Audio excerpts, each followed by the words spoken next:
भारतीय प्रधानमन्त्री मोदीको भ्रमणका क्रममा नेपाल भारत बीच विभिन्न 6 विषयमा समझदारी। 490 मेगावाट क्षमताको अरुण 4 जलविद्युत आयोजना संयुक्त रूपमा निर्माण गरिने। स्थानीय तह निर्वाचनमा नेपाली कांग्रेसको अग्रता कायमै। 108 पालिका प्रमुखमा विजयी, 207 स्थानमा अग्रता। काठमाडौँ महानगरमा बालेन्द्र शाह 9378 मत सहित अगाडि। निर्वाचनमा धाँधली भएको एमालेको आरोपको सत्तारूढ दलद्वारा प्रतिवाद। प्रतिपक्षी दलले जनमतको कदर नगरेको टिप्पणी। दक्षिण भारतमा तातो हावाका कारण तापक्रम उच्च बिन्दुमा। नवजात शिशु, वृद्ध वृद्धा र गम्भीर बिरामीहरू बढी प्रभावित। र इङ्ग्लिस प्रिमियर लिग फुटबलको पछिल्लो खेलमा न्युक्यासल युनाइटेड विजयी, आर्सेनल 2-0 गोल अन्तरले पराजित। नमस्कार, कान्तिपुर डायरीका साथमा केशु र म अनिल। समाचार अब विस्तारमा। भारतीय प्रधानमन्त्री नरेन्द्र मोदीको लुम्बिनी भ्रमणका क्रममा हिजो नेपाल भारत बीच 6वटा समझदारी र सम्झौता भएका छन्। काठमाडौँ, त्रिभुवन तथा लुम्बिनी बौद्ध विश्वविद्यालय र भारतको Indian institute of technology Madras IITM बीच शैक्षिक क्षेत्रसँग सम्बन्धित 4 समझदारी र एउटा सम्झौता भएको छ। नेपाल विद्युत प्राधिकरण र भारतीय कम्पनी सतलज जलविद्युत निगम बीच सङ्खुवासभा स्थित अरुण 4 अर्ध जलाशययुक्त जलविद्युत आयोजना संयुक्त रूपमा निर्माण गर्ने सम्झौता भएको छ। नेपालको काठमाडौँ विश्वविद्यालय KU र IITM बीच स्नातकोत्तर तहमा संयुक्त शैक्षिक कार्यक्रम सञ्चालनका लागि सम्झौता भएको छ। IITM सँग सहयोगको समझदारीपछि इन्जिनियरिङ संकायमा संयुक्त रूपमा स्नातकोत्तर कार्यक्रम सञ्चालन गर्ने सम्झौता गरिएको KU का उपकुलपति भोला थापाले जानकारी दिनुभयो। उहाँका अनुसार KU को स्कुल अफ इन्जिनियरिङ र IITM मिलेर नेपालमा ऊर्जा प्रणाली विषयमा इन्जिनियरिङको कक्षा सञ्चालन गरिनेछ। यसै शैक्षिक सत्र पठन पाठन सुरु गर्न IIT को टोली आज काठमाडौँ विश्वविद्यालयको भ्रमणमा आउँदैछ। भारतका प्रधानमन्त्री नरेन्द्र मोदीले हिजो लुम्बिनीमा सम्बोधनका क्रममा नेपाली भाषामै भन्नुभयो, नेपाल आउँदा मलाई कुनै राजनीतिक भ्रमण भन्दा पनि छुट्टै आध्यात्मिक अनुभूति हुन्छ। भारत र भारतका जनताले नेपाललाई यसै दृष्टि र आशाले हेर्ने गरेका छन्। बुद्ध जयन्तीमा लुम्बिनी उत्रिएका मोदीले पुनः धार्मिक कूटनीति विस्तारमा जोड दिनुभएको छ। मोदीले प्रधानमन्त्री शेरबहादुर देउवासँग द्विपक्षीय भेटवार्ता गर्नुभयो र दुवै मुलुकबीच 6 बुँदे सम्झौता पनि भएको छ। तर ती सम्झौता र मोदीको भनाइलाई आधार मान्दा भारतले द्विपक्षीय राजनैतिक मुद्दाहरूलाई ओझेल पारेर अन्य विषयलाई प्राथमिकतामा राख्न खोजेको देखिएको छ। भारतका लागि नेपालका पूर्व राजदूत, भू राजनीतिक जानकार र पूर्व परराष्ट्र सचिवहरूले पनि मोदीको लुम्बिनी भ्रमण र यसअघि चैतमा देउबाको भारत भ्रमणलाई तुलना गर्दै दक्षिणी छिमेकीले नेपालको राजनीतिक मुद्दालाई थाँती राख्न खोजेको रूपमा अर्थ्याएका छन्। भारत आफ्नो हिसाबमा कूटनीतिक रूपमा अघि बढ्न सफल भएको उल्लेख गर्दै उनीहरूले नेपालले त्यसमा ध्यान दिनुपर्नेमा जोड दिएका छन्। भारतका लागि नेपालका पूर्व राजदूत दीपकुमार उपाध्यायले भन्नुभयो, उनीहरूले जे गर्न खोजेका छन् त्यही भइरहेको छ जस्तो लाग्छ। उनीहरूले धार्मिक सांस्कृतिक कूटनीतिलाई अघि सारेर महत्त्वपूर्ण राजनीतिक मुद्दालाई ओझेलमा पारेका छन्। यसमा हाम्रो परराष्ट्र मन्त्रालय सतर्क हुनुपर्छ, जुन भएको जस्तो देखिन्न। नेपाल तथा एसियाली अध्ययन केन्द्र सिनासका कार्यकारी निर्देशक मृगेन्द्र बहादुर कार्की मोदीले आफ्नो पछिल्लो दुवै भ्रमण राजनीतिक नभएर पूर्ण रूपमा आध्यात्मिक भएको भने पनि राजनीतिक र आध्यात्मिक आयाम फरक रहेको टिप्पणी गर्नुभयो। प्रधानमन्त्रीको पहिलो कार्यकाल 4 पटक नेपाल आएका मोदी दोस्रो कार्यकालमा पहिलो पटक नेपाल आउनु भएको हो। रूपन्देहीको भैरहवा स्थित गौतम बुद्ध अन्तर्राष्ट्रिय विमानस्थल हिजोदेखि नियमित रूपमा सञ्चालनमा आएको छ। प्रधानमन्त्री शेरबहादुर देउवाले हिजो बिहान विमानस्थल उद्घाटन गर्नुभएको हो। काठमाडौँको त्रिभुवन अन्तर्राष्ट्रिय विमानस्थलसँगै यो विमानस्थल पनि 24 घण्टा सञ्चालनमा आउनेछ। उद्घाटन अघि कुवेतबाट व्यावसायिक उडान भरेको जजिरा एयरवेजको विमान बिहान 7:08 गौतम बुद्ध अन्तर्राष्ट्रिय विमानस्थलमा अवतरण गरेको थियो। भारतको लखनऊबाट सोझै भैरहवा प्रवेश गर्ने रूट नभएकाले विमान सिमरा पुगेर चितवन हुँदै भैरहवा आइपुगेको थियो। नेपालको दोस्रो अन्तर्राष्ट्रिय विमानस्थलमा यो नै पहिलो व्यावसायिक अन्तर्राष्ट्रिय उडान हो। जजिराले साताको 3वटा उडान सञ्चालन गर्ने अनुमति लिएको छ। विमानस्थल सञ्चालनको 64 वर्षपछि मात्रै यहाँ अन्तर्राष्ट्रिय विमान अवतरण भएको हो। अन्तर्राष्ट्रिय विमानस्थल सञ्चालनमा आएपछि मुलुकको बढ्दो हवाई चाप कम हुने र अन्तर्राष्ट्रिय हवाई यात्राका लागि काठमाडौँ पुग्नुपर्ने बाध्यता हट्ने प्रधानमन्त्री देउवाले बताउनुभयो।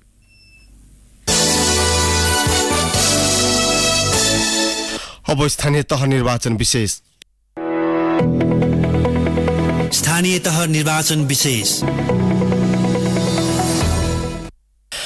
स्थानीय तह निर्वाचनको पछिल्लो मत परिणाम अनुसार नेपाली कंग्रेसले 108 वटा पालिकामा प्रमुख पद जितेको छ। उसले 207 पालिकामा अग्रता कायम गरेको छ। 62 पालिका प्रमुख जितेको एमाले 121 पालिकामा अग्रता कायम गरेको छ। माओवादी केन्द्रले 50 पालिका प्रमुख जित्दै 67 पालिकामा अग्रता लिएको छ। एकीकृत समाजवादी 4 पालिकाको प्रमुख जित्दा 17 पालिकामा अगाडि छ। जनता समाजवादी पार्टी 2 पालिका प्रमुख जितेको छ भने 27 पालिकामा अगाडि देखिएको छ। लोकतान्त्रिक समाजवादी पार्टी भने 11 पालिकामा अगाडि देखिएको छ। काठमाडौँ महानगरपालिकामा स्वतन्त्र उम्मेद्वार बालेन्द्र शाहले 9378 मतका साथ अग्रता लिइरहनु भएको छ। शाहका निकटतम प्रतिद्वन्दी नेकपा एमालेका केशव स्थापितले 4948 मत प्राप्त गर्नुभएको छ। कंग्रेसकी सिर्जना सिंह 4320 मत सहित पछ्याइरहनु भएको छ। काठमाडौँको उपप्रमुखमा एमालेका उम्मेद्वार सुनिता डंगोलले 7830 मत प्राप्त गर्नुभएको छ भने सत्ता गठबन्धनका तर्फबाट एकीकृत समाजवादीका रामेश्वर श्रेष्ठको 2220 मत छ। यस्तै चितवनको भरतपुर महानगरमा गठबन्धनका तर्फबाट नेकपा माओवादी केन्द्रका रेणु दाहालले अग्रता लिनुभएको छ। उहाँले 5718 मत प्राप्त गर्दा एमालेका उम्मेद्वार विजय सुवेदीले 5689 मत प्राप्त गर्नुभएको छ। स्वतन्त्रबाट उठेका जगन्नाथ पौडेलले 2788 मत प्राप्त गरेको हाम्रा सहकर्मी रमेश कुमार पौडेलले जनाएका छन्। उपप्रमुखमा गठबन्धनका तर्फबाट कंग्रेसका चित्रसेन अधिकारीले 6452 मत ल्याउँदा राष्ट्रिय प्रजातन्त्र पार्टीकी हिमला गुरुङले 4321 मत सहित पछ्याइरहनु भएको छ। यस्तै ललितपुर महानगरमा गठबन्धनका उम्मेद्वार कंग्रेसका चिरबाबु महर्जन 5984 मत सहित अगाडि हुनुहुन्छ भने महर्जनका निकटतम प्रतिद्वन्दी एमालेका हरिकृष्ण व्यञ्जनकारले 2220 मत प्राप्त गर्नुभएको छ। उपप्रमुखमा एमालेकी मञ्जली साक्यले 2656 मत ल्याउँदा नेकपा माओवादी केन्द्रका बाबुराजा बज्राचार्यको 1967 मत छ। उता विराटनगर महानगरमा गठबन्धनका उम्मेद्वार कंग्रेसका नागेश कोइरालाले 6600 मत सहित अग्रता लिनुभएको छ। एमालेका सागर कुमार थापाले 4891 मत प्राप्त गर्नुभएको छ। उपप्रमुखमा एमालेकी शिल्पा कार्कीले 5577 मत ल्याउँदा गठबन्धनका तर्फबाट जसपाका अमरेन्द्र यादवको 3889 मत छ। पोखरा महानगरमा एकीकृत समाजवादीका धनराज आचार्यले 6579 मतका साथमा अग्रता कायम गर्नुभएको छ भने एमालेका कृष्ण बहादुर थापाले 5784 मत प्राप्त गर्नुभएको छ। उपप्रमुखमा मञ्जु देवी गुरुङले 5564 मत ल्याउँदा कंग्रेसकी कोपिला राणा भाटले 6734 मत प्राप्त गर्नुभएको छ। यस्तै वीरगञ्जको पछिल्लो अपडेट अनुसार जनता समाजवादी पार्टीका राजेशमान सिंहले 5827 मतका साथमा अग्रस्थान कायम गर्नुभएको छ। एमालेका विजय कुमार सरावगीले 2573 मत प्राप्त गरी सिंहलाई पछ्याइरहनु भएको छ। उपप्रमुखमा कंग्रेसका इम्तियाज आलमको 3726 मत छ भने लोकतान्त्रिक समाजवादी पार्टीका पुरुषोत्तम लाल झाले 633 मत प्राप्त गर्नुभएको छ। मुलुकका 11वटा उपमहानगरपालिका मध्ये धनगढी र जनकपुरमा स्वतन्त्र उम्मेद्वारले अग्रता बनाइरहेका छन्। त्यस्तै बाराको कलैया र दाङको घोराहीमा एमाले अगाडि छ। अन्यमा गठबन्धनले अग्रता बनाइरहेको छ। हालसम्म हामीलाई प्राप्त विवरण अनुसार हेटौँडा उपमहानगरपालिकाको मेयरमा एकीकृत समाजवादीकी उम्मेद्वार मीना कुमारी लामा 5497 मत प्राप्त गर्दा उहाँका निकटतम प्रतिस्पर्धी राप्रपाका दीपक बहादुर सिंहले 5207 मत सहित पछ्याइरहनु भएको छ। मेयरका अर्का प्रतिस्पर्धी एमालेका अनन्त प्रसाद पौडेलले 4573 मत प्राप्त गर्नुभएको छ। उपमेयरमा कंग्रेसका राजेश बानिया 7074 मत सहित अघि बढ्दा एमालेकी सुमित्रा काफ्लेले 5907 मत प्राप्त गर्नुभएको छ। यस्तै बुटोल उपमहानगरपालिकाको मेयरमा नेपाली कंग्रेसका उम्मेद्वार खेलराज पाण्डेको 5737 मत छ भने पाण्डेलाई पछ्याइरहेका नेपाल कम्युनिस्ट पार्टी एमालेका बाबुराम भट्टराईले 3940 मत ल्याउनु भएको छ। उपमेयरमा एमालेकी सावित्रा देवी अर्याल 4469 मत सहित अग्रता बनाइरहँदा एकीकृत समाजवादीका चिनबहादुर गुरुङले 3166 मत सहित पछ्याइरहनु भएको छ। नेपालगञ्ज उपमहानगरपालिकाको मेयरमा नेपाली कंग्रेसका प्रशान्त विष्ट 8340 मतका साथ अग्र स्थानमा रहनु भएको छ। विष्टलाई पछ्याइरहेका एमालेका पशुपति दयाल मिश्राले 4377 मत प्राप्त गर्नु भएको छ। नेपालगञ्जको उपमेयरमा जनता समाजवादी पार्टीका कमरुद्दिन राई 6788 मत सहित अगाडि रहनु भएको छ भने बिन्दु चर्ती मगरले 4361 मत सहित पछ्याइरहनु भएको छ। सुनसरीको धरान उपमहानगरपालिकामा कंग्रेसका किशोर राई 4156 मत सहित अगाडि हुनुहुन्छ। एमालेबाट मञ्जु भण्डारी सुवेदी माओवादीले 3446 मत प्राप्त गर्नुभएको छ। यस्तै स्वतन्त्र उम्मेद्वार हर्कराज राईले 3367 मत ल्याउनु भएको छ। उपप्रमुखमा माओवादी केन्द्रका ऐन्द्र विक्रम बेगाले 4627 मत पाउनु भएको छ भने एमालेका पदम प्रसाद लिम्बुले 4130 मत प्राप्त गर्नु भएको छ। सुनसरीकै इटहरी उपमहानगरपालिकामा कंग्रेसका हेमकर्ण पौडेलले 6200 मतका साथ अघि बढिरहँदा एमालेका यामकुमार चुङवाङ सुब्बाले 4593 मत प्राप्त गर्नुभएको छ। यस्तै उपप्रमुखमा एमालेबाट संगीता कुमारी चौधरीले 5069 मत प्राप्त गर्दा एकीकृत समाजवादीका केशव कुमार विष्टले 3779 मत प्राप्त गर्नुभएको छ। यसअघि प्रसारित समाचारमा सुनसरीको इटहरी उपमहानगरपालिकामा कंग्रेसका हेमकर्ण पौडेलले 6002 मत हुनुपर्नेमा अन्यथा भएकाले सच्याइएको छ। जनकपुर धाम उपमहानगरपालिकामा स्वतन्त्र उम्मेद्वार मनोज कुमार शाहले 2902 मत प्राप्त गर्दा एमालेका शिवशंकर शाहले 1188 मत प्राप्त गर्नुभएको छ। उपप्रमुखमा कंग्रेसका किशोरी शाहले 2631 मत प्राप्त गर्दा एमालेकी रुणादेवी झाले 1344 मत प्राप्त गर्नुभएको छ। बाराको कलैया उपमहानगरपालिकामा एमालेका विनोद प्रसाद शाह 4848 मतका साथमा अगाडि हुनुहुन्छ। कंग्रेसका राजेश राय यादवले 2979 मतका साथमा पछ्याइरहनु भएको छ। जनता समाजवादी पार्टी जसपाका प्रमोद प्रसाद गुप्ताले 3783 मत प्राप्त गर्दा एमालेबाट रोशन परवीनले 3124 मत प्राप्त गर्नुभएको छ। जितपुर सिमारा उपमहानगरपालिकामा गठबन्धनबाट मेयरमा उम्मेद्वार माओवादी केन्द्रका राजन पौडेल 10031 मतका साथमा अगाडि हुनुहुन्छ। एमालेबाट मेयरको उम्मेद्वार सरस्वती देवी चौधरीले 7630 मत प्राप्त गर्नुभएको छ। उपमेयरमा उम्मेद्वार गठबन्धनकी मेगा साईले 8339 मतका साथमा अगाडि हुनुहुन्छ भने नेकपा एमालेका भोला प्रसाद अधिकारीले 7670 मतका साथ पछ्याइरहनु भएको छ। दाङको घोराई उपमहानगरपालिकाको मेयरमा एमालेका नरुलाल चौधरीले 15035 मत प्राप्त गर्नुभएको छ भने पछिल्लो मत परिणाम अनुसार नेकपा माओवादी केन्द्रका उम्मेद्वारले 13125 मत सहित पछ्याइरहनु भएको छ। यस्तै उपमेयरमा एमालेकी हुमा कुमारी डीसीले 14619 मत सहित अग्रता बनाइरहँदा कंग्रेसका भूप बहादुर डाँगी छेत्री 14454 मतले पछ्याइरहनु भएको छ। धनगढी उपमहानगरपालिकाको मेयरमा स्वतन्त्र उम्मेद्वार गोपाल हमाल 4964 मतका साथमा अग्रस्थानमा हुनुहुन्छ। हमाललाई पछ्याइरहेका नेपाली कंग्रेसका निरूपा बहादुर वडाले 2591 मत प्राप्त गर्नुभएको छ। यस्तै उपमेयरमा नेकपा माओवादी केन्द्रकी शान्ति कुमारी अधिकारी 2273 मत सहित अग्रस्थानमा हुनुहुन्छ भने एमालेकी कन्द कला कुमारी राणाले 2094 मत सहित पछ्याइरहनु भएको छ। कान्तिपुर डायरीमा अब ब्रेक पालो।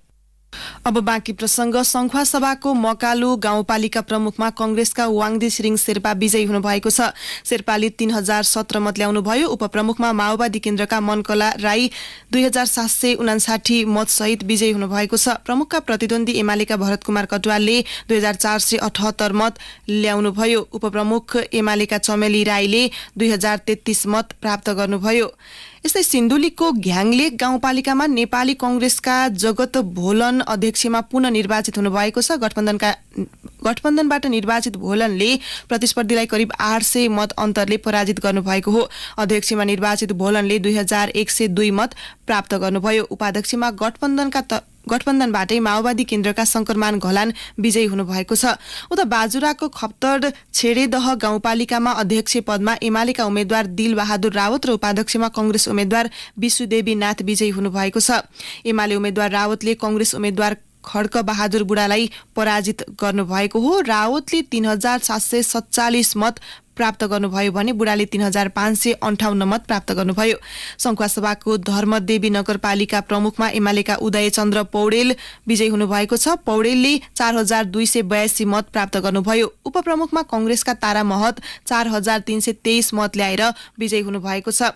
यस्तै म्याग्दीको दुर्गम धौलागिरी गाउँपालिकामा गठबन्धन विजयी भएको छ। गाउँपालिकाको अध्यक्षमा गठबन्धनका तर्फबाट कंग्रेसका प्रेम पुनले 3123 मत ल्याउनुभयो भने उहाँका निकटतम प्रतिद्वन्दी एमाले एमालेकी थम्सरा पुनले 2548 मत प्राप्त गर्नुभयो। यसैगरी उपाध्यक्षमा गठबन्धनका तर्फबाट माओवादी केन्द्रका खिमपुन विजयी हुनुभएको छ।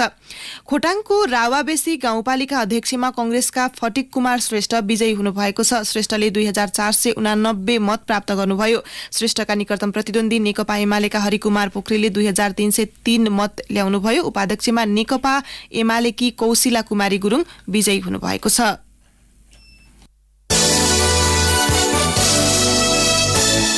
माओवादी अध्यक्ष पुष्पकमल दाहालले सार्वजनिक रूपमा दोस्रो शक्ति बन्ने दावी गरे पनि उहाँको चाहना निर्णायक तेस्रो स्थान जोगाउने थियो। यसमा मुख्य दुई कारण थिए। पहिलो, नेकपा विभाजनपछि पुराना माओवादी नेता पार्टीमा फर्किएनन्। दोस्रो, माओवादीसँग नयाँ मुद्दा पनि थिएन। नेकपा विभाजनपछि कंग्रेससँग गठबन्धन गर्नु माओवादीको बाध्यात्मक अवस्था थियो।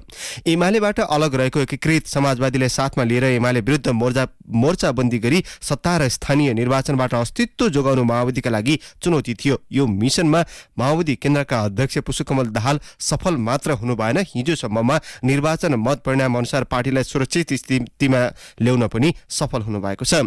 तेस्रो शक्तिको हैसियतले माओवादीले आगामी दिनमा सत्ता सञ्चालनमा निर्णायक भूमिका खोज्नेछ। दाहालले चाहेको पनि त्यही हो। यो निर्वाचनबाट दोस्रो शक्ति बन्न नसके पनि पछिल्लो मत परिणाम सन्तोषजनक देखिएको माओवादी केन्द्रका नेता वर्षमान पुनले बताउनुभयो। उहाँले कान्तिपुरसँग भन्नुभयो, प्रारम्भिक परिणाम हेर्दा हाम्रो प्रगति भएको छ। पूर्ण परिणाम आउँदासम्म हामी अझै राम्रो स्थानमा हुनेछौँ। एजेन्डा र नेतृत्वको हिसाबले हामी वामपन्थी शक्तिको मूल प्रवृत्तिमा हुनेछौँ। संख्या केही तलमाथि हुन सक्छ, तर हाम्रो एजेन्डामा देश चल्दै आएको छ। यसैबीच नेपाल मजदुर किसान पार्टी नेमकिपाले भक्तपुर नगरपालिकामा यो पटक पनि क्लिन स्वीप गरेको छ। दोस्रो कार्यकालका लागि नगर प्रमुखमा सुनिल प्रजापति, उपप्रमुखमा रजनी जोशी सहित 10 वडामा भारी मत अन्तरसहित नेपाल मजदुर किसान पार्टीका उम्मेद्वारको प्यानल नै विजयी भएको हो। कान्तिपुर डायरीमा अब कान्तिपुर सविस्तार। कान्तिपुर सविस्तार। स्थानीय तह निर्वाचनको प्रारम्भिक मत परिणाम सार्वजनिक हुँदै गर्दा सत्तारूढ गठबन्धन र प्रतिपक्षी दल नेकपा एमाले बीच आरोप प्रत्यारोप शुरू भएको छ।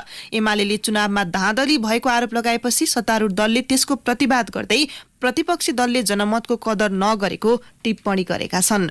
प्रमुख प्रतिपक्षी दल नेकपा एमाले स्थानीय तह निर्वाचनमा सत्ता गठबन्धनले धाँधली गरेको भन्दै कतिपय स्थानमा पुनः मतदान र मतगणनाको माग गर्दै वक्तव्य जारी गर्यो। गठबन्धनले योजनाबद्ध रूपमा धाँधली गरेको भन्दै एमाले आफ्नो उजुरीलाई गम्भीरताका साथ लिन ध्यानकर्षण गरायो। गत शुक्रबार सम्पन्न स्थानीय तहको निर्वाचनको मतगणनाबाट प्रारम्भिक मत परिणाम पनि नआउँदै एमालेको अभिव्यक्ति आएपछि गठबन्धन र प्रतिपक्ष बीच आरोप प्रत्यारोप शुरू भएको हो। कंग्रेस उपसभापति धनराज गुरुङ एमाले जनमतको कदर नगरेको टिप्पणी गर्छन्। 40 सालपछि त हामी निरन्तर लोकतान्त्रिक अभ्यासमा छौँ नि त। झन्डै 30 वर्षभन्दा बढीको लोकतान्त्रिक अभ्यास गरिसक्दा पनि प्रारम्भिक नतिजाहरू आउँदै गर्दाखेरि उहाँहरूले जुन ढङ्गको वक्तव्य निकाल्नु भएको छ त्यो अलोकतान्त्रिक प्रवृत्ति हो। लोकतन्त्रको चाहिने अभ्यासलाई नमान्ने प्रवृत्ति हो र एकदलीय निरङ्कुश तन्त्रसँग उहाँहरूको मानसिकता अहिले पनि छुट्या रहन्छ कि। एमालेका महासचिव शंकर पोखरेलद्वारा जारी वक्तव्यमा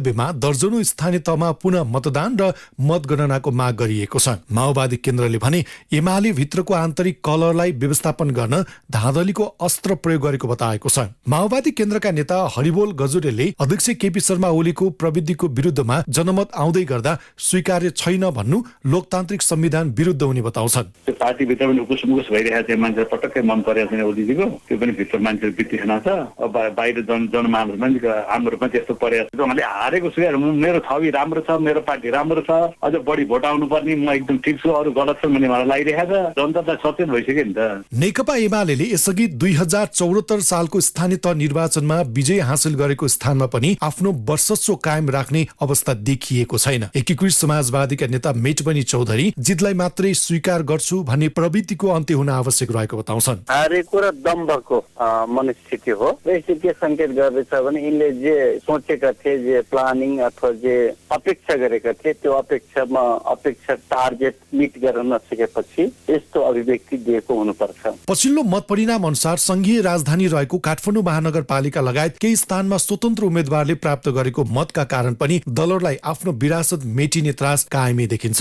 जनता समाजवादी पार्टी जसपाका नेता प्रदीप कुमार यादव जनताको मत अझै मतपेटिकामै रहँदा मतको कदर गर्दिन भन्नुले प्रदेश र संघीय चुनावमा थप प्रभाव पार्ने दावी गर्छन्। जनताको जुन मत बाकसमा बन्द भएको छ त्यसको रिजल्ट नहेरिकन पहिले आतेर जुन प्रकारले उहाँहरूले विज्ञप्ति राख्नु भएको छ त्यो हताश मानसिकता उहाँहरूको हो होइन। उहाँहरू आफै दुईचोटि संसद भङ्ग गर्दाखेरि गल्ती गरेको जनतामा नभन्ने, गल्ती नस्वीकार गर्ने, अनि जनताले मत माग्ने जाँदाखेरि जनताले त बाइलेटमा जवाब त दिन्छ। अर्को कुरा भोलिको दिनमा जब संसदीय चुनाव हुन्छ, प्रदेशको चुनाव हुन्छ, त्यसमा जनता झन् चाहिँ बाइलेटको जवाब बाइलेटले हेर्नुहुन्छ। निर्वाचन लोकतान्त्रिक संविधान कार्यान्वयनको एउटा महत्वपूर्ण पक्ष मानिन्छ। विजय र पराजय नागरिकको सो विवेकले गरेको मतदानमा निर्भर हुन्छ, तर दलहरूले आफ्नो पक्षमा मतदाता पार्न निकै चलाकी गर्छन्। नेकपा एमालेका सचिव योगेश भट्टराई सत्तारूढ गठबन्धनले सत्ता र शक्तिको आडमा चुनावलाई प्रभावित पारेको तर्क गर्छन्। उनले भने यो स्थानीय चुनावमा देशका विभिन्न ठाउँमा